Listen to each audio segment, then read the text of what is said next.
नमस्कार, मी मोहिनी सोनार. आपण पाहताय टीव्ही9 मराठी. बुलेटिनमध्ये महाराष्ट्राच्या विविध बातम्यांचा वेगवान आढावा घेऊयात.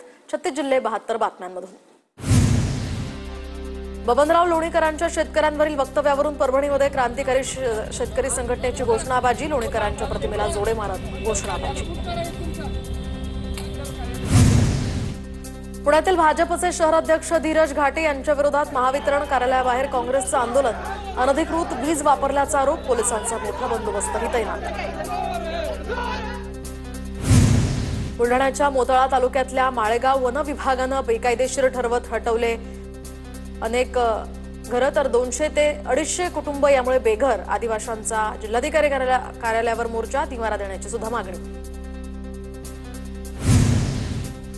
बेलापूर आणि सीवूड्स विभागातील विविध नागरी समस्यांवरून मनसे आक्रमक. बेलापूर विभाग कार्यालयावर ढोल वाजवा मोर्चा. रस्त्यांची चाळण, गढूळ पाणी, आरोग्य व्यवस्था, वाहतूक कोंडीचेही प्रश्न. शक्तीपीठ महामार्गाविरोधात 1 जुलैला अंकलीमध्ये सर्वपक्षीय रास्ता रोको आंदोलन. जमीन मोजणीसाठी येणाऱ्या अधिकाऱ्यांना काळपासून त्यांची धिंड काढण्याचाही इशारा.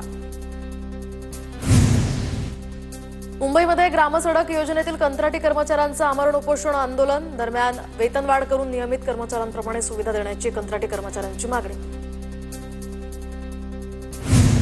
लातूरच्या रामलिंग मुदगड या गावातील 200 गावकऱ्यांना हजारो रुपयांची अतिरिक्त वीज बिलं. महावितरण कारभारावर ग्रामस्थांचा संताप. चौकशीचीही मागणी. अकोल्यात उपोषणकर्त्यांचं चक्क ट्रम्प सरकारला साकडं. हक्काच्या जमिनीवरून ग्रामपंचायत तहसीलदारांकडून अन्याय होत असल्याचा आरोप. ट्रम्प यांनी मोदी सरकारशी चर्चा करून न्याय देण्याची मागणी. कोकणासह विदर्भाला पुढील 2 दिवस मुसळधार पावसाचा इशारा. कोकण, विदर्भ आणि घाटमाथ्यावर मुसळधार पावसाचा अंदाज. पुढील 3 ते 4 दिवसात मोसमी वारे संपूर्ण देश व्यापतील असाही अंदाज. नागपूरसह आसपासच्या परिसरात येत्या 24 तासात मुसळधार पावसाचा इशारा. हवामान खात्याचा अंदाज. संततधार पावसामुळे तापमानात 2.3 अंशांची घट. जळगावच्या पाचोरा तालुक्यामध्ये जोरदार पावसाची हजेरी. शेतात पाणी तुंबल्यामुळे शेत वाचवण्यासाठी शेतकऱ्यांची धडपड. शेतात गुडघाभर पाणी साचल्यामुळे पेरणी केलेलं बियाणं वाहून जाण्याचीही शक्यता. नाशिकच्या दिंडोरी तालुक्यामध्ये पावसाची जोरदार हजेरी. पालखेड धरण हे 80% भरलं. धरणातनं कादवा पात्रामध्ये 5754 क्युसेकनं पाण्याचा विसर्ग सुरू. जालन्याच्या भोकरदन तालुक्यातल्या पारदमध्ये जोरदार पाऊस. तर जिल्हा परिषद प्राथमिक शाळेच्या मैदानात साचलं पाणी. त्यामुळे जीर्ण वर्ग खोल्यांची तत्काळ दुरुस्ती करण्याची ग्रामस्थांची मागणी. बुलढाण्यातील मुसळधार पावसामुळे मेहकरमधील इंटरचेंज टोल नाका रस्त्या पूर्णपणे पाण्याखाली. तर वाहतूकही ठप्प. 3 तास रस्ता होता बंद. वाशिममध्ये पैनगंगा नदीच्या पुरात अडकलेल्यांना सुखरूप बाहेर काढलं. जीव वाचवण्यासाठी हे शेतकरी झाडावर चढले होते. वाशिमच्या उतावळी नदीला पूर. नदीजवळ असलेला एका हॉटेलमधील व्यक्ती सकाळपासूनच पुराच्या पाण्यात अडकून. स्टेशनच्या कर्मचाऱ्यांनी स्थानिकांच्या मदतीनं पुरात अडकलेल्या व्यक्तीची केली सुटका. विरारमध्ये अर्धा तास जोरदार पावसानं हजेरी लावली. पावसामुळे हवेत गारवा पसरला. सकाळपासून ढगाळ वातावरण, मात्र दुपारी अचानक पाऊस बरसला. पुण्याच्या भोरमध्ये समाधानकारक पाऊस. तर हिरडस या मावळ खोऱ्यामध्ये शेतकऱ्यांकडून भात लावणीची कामं हाती. बीडच्या अंबाजोगाई तालुक्यामध्ये खरीपाच्या 70% पेरण्या पूर्ण. गेल्या 15 दिवसांपासून तालुक्यामध्ये पाऊस नाही. पाऊस नसल्यामुळे डोंगर भागातील पिकंही धोक्यात. शेतकऱ्यांवर दुबार पेरणीचं संकट. संगमेश्वर तालुक्यामध्ये पावसाची मागच्या 3 दिवसांपासून उसंत. सावर्डे आणि आरवली या भागामध्ये भात लावणीला सुरुवात. नांदेड जिल्ह्यातील 39 महसूल मंडळांमध्ये अतिवृष्टी. 15 दिवसांच्या विश्रांतीनंतर जिल्ह्यामध्ये जोरदार पाऊस. दुबार पेरणीचं संकट आता टळलं. कोवळ्या पिकांनाही जीवदान. बीडच्या अंबाजोगाई तालुक्यामध्ये खरीपाच्या 70% पेरण्या पूर्ण. तर गेल्या 15 दिवसांपासून तालुक्यामध्ये पाऊस नाही. पाऊस नसल्यामुळे डोंगर भागातील पिकं धोक्यात. शेतकऱ्यांवर दुबार पेरणीचं संकट. नंदुरबार जिल्ह्यामध्ये पावसानं विश्रांती घेतल्यानंतर आता पुन्हा पेरण्यांना सुरुवात. गेल्या 5 दिवसांपासून संततधार पावसामुळे रखडल्या होत्या पेरण्या.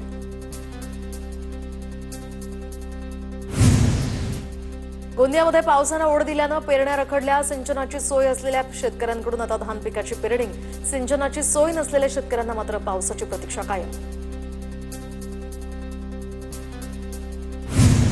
बीडच्या अंबाजोगाई तालुक्यामध्ये खरीपाच्या 70% पेरण्या पूर्ण 15 दिवसांपासून या तालुक्यामध्ये पाऊस नसल्यामुळे डोंगर भागातील पिकं धोक्यात शेतकऱ्यांवर दुबार पेरणीचं संकट। गोंदियामध्ये धान खरेदीची मुदत संपण्यास आता 3 दिवसच शिल्लक, तर धान खरेदीचं उद्दिष्ट वाढवून मिळण्याची शक्यता मावळली। वाशिम जिल्ह्यामध्ये 2 दिवस झालेल्या मुसळधार पावसामुळे अनेक नदी नाल्यांना पुराच्या पाण्यामुळे शेकडो एकर जमीन पाण्याखाली, पिकांचंही मोठं नुकसान। बुलढाण्यामध्ये कांचनगंगा या नदीला पूर आल्यानं पुराचं पाणी शेतात शिरलं, शेतकऱ्यांचं यामुळे मोठं नुकसान। शासनाकडे आता नुकसान भरपाई देण्याची शेतकऱ्यांची मागणी। वाशिम जिल्ह्यामध्ये जोरदार पावसाची हजेरी, शेकडो एकर शेतातील पेरणी केलेली पिकं वाहून गेली। नदी नाल्यांनी भरली दुथडी, तर पुरात अडकलेल्या 5 जणांना वाचवण्यात प्रशासनाला यश। जळगावच्या चाळीसगाव तालुक्यामध्ये केवळ 59% पेरण्या, कोरडवाहू क्षेत्रामध्ये पावसाभावी पेरण्या खोळंबल्या। कोल्हापूरच्या इचलकरंजीमध्ये पंचगंगा नदीकाठच्या वरदविनायक गणपती मंदिरामध्ये पाणी, भाविकांवर पाण्यातून दर्शन घेण्याची वेळ।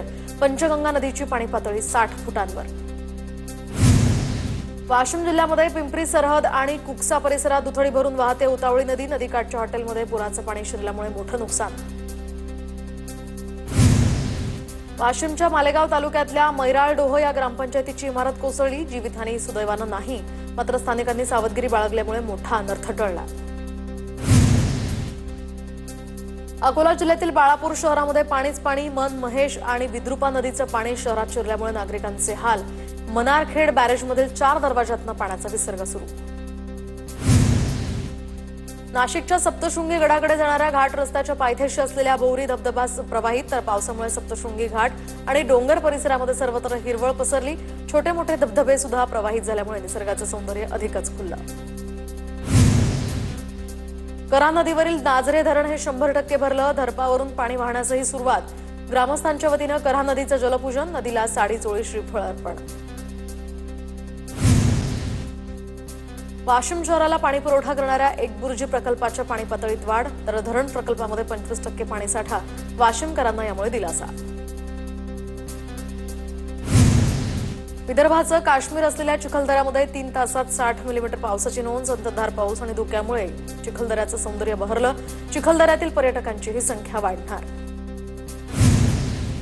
बुलढाण्यामध्ये जोरदार पावसामुळे मेहकरमधील इंटरचेंज टोल नाका रस्ता पाण्याखाली, 3 तासांसाठी वाहतूक या ठिकाणी ठप्प होती। शिरूर तालुक्यातील धामारी या गावासह विविध भागांमध्ये डाळिंब चोरीच्या घटना, शेतातनं तब्बल 600 किलो डाळिंब चोरीला, लाखो रुपयांचं आर्थिक नुकसान, पोलिसातही तक्रार दाखल। धाराशिवच्या उमरगा तालुक्यामध्ये ग्रामसेवकाचा बनावट शिक्का तयार करून विविध योजनांचा लाभ घेतल्याचा प्रकार उघड, साळसूर ग्रामपंचायतीच्या ग्रामसेवकाची पोलिसात तक्रार। जळगावमधील भाजप पदाधिकारी दशरथ महाजन यांचा अपघात नसून घातपातच असल्याचं पोलीस तपासातनं समोर, 3 आरोपींना अटक, जुन्या वादातनं चारचाकीचा वापर करून धडक देत महाजन यांना जीवे मारण्याचा प्रयत्न। शालार्थ आयडी घोटाळ्यामध्ये आणखी 3घांना अटक, भंडारा जिल्ह्यातल्या पवनी तालुक्यातल्या विनोद हायस्कूल शाळेतल्या शिक्षकांवर एटीएसची कारवाई, मुख्याध्यापक चेतन डोंगरे, तत्कालीन सचिव गंगाधर डोंगरे आणि शिक्षक सदानंद जांगडे यांना अटक। गोंदिया जिल्हा बँक निवडणुकीमध्ये महिला संचालक पदाची चुरस, तर कुणाची वर्णी लागणार, निवडणुकीला 3 दिवसच शिल्लक, प्रचारात सध्या रंगत वाढली। राज्यातील स्थानिक स्वराज्य संस्थांच्या निवडणुका महायुती म्हणूनच लढणार, भाजपचे महामंत्री विजय चौधरी यांची माहिती, तर भाजप नंबर 1चा पक्ष राहणार, चौधरींकडून विश्वास व्यक्त। वंचित बहुजन आघाडीचे हिंगोली जिल्हा उपाध्यक्ष डॉक्टर दिलीप मस्के यांचा राष्ट्रवादीमध्ये प्रवेश, तर अजित पवारांच्या उपस्थितीत कार्यकर्त्यांसह पक्षप्रवेश।